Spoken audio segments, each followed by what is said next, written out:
Hi, my name is Natalie Scarlett and I'm the founder of the Black Heritage Support Service. So the support service was a direct response to COVID-19 pandemic.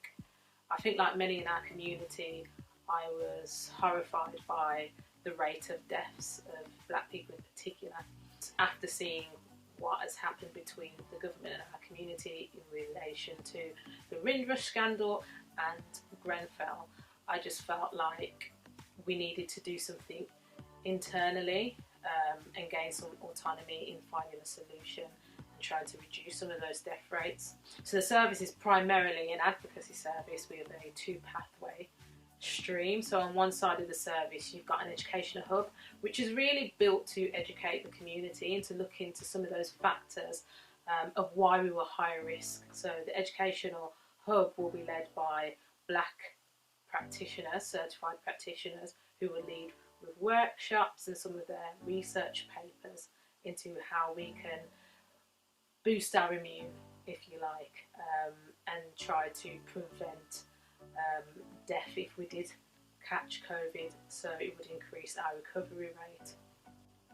And the other side of the advocacy service would be a phone line that would be manned by advisors who will be the first point of contact for a user, and they will either reiterate information that's on Public Health UK or WHO in a way that the user can understand, particularly our elders who have a dialect often and use colloquial language. We know that 111 advisors are sometimes not tactful or patient enough with our elders, so we will stand there to break down some of that information in a way that they can understand.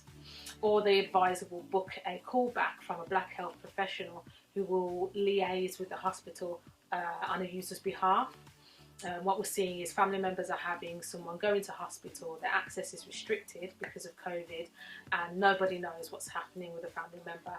So our black health professional will be able to liaise with the hospital, figure out what's going on with nan or gran and get that information back to the family, just to ensure that their family member is given adequate treatment whilst they're in the hospital.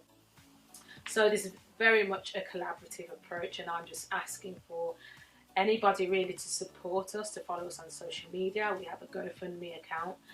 We would ask that if you could give as little as £3, that will provide somebody with some advice for at least an hour. You can contact us on email, which is below in the video, and on all social media platforms. We want to thank everyone who's helped us this far. We'll be launching in October.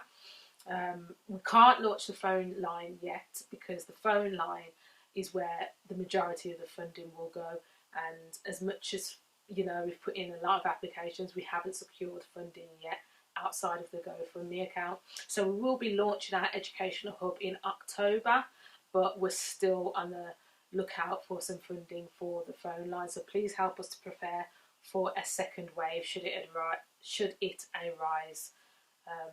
Thanks for listening.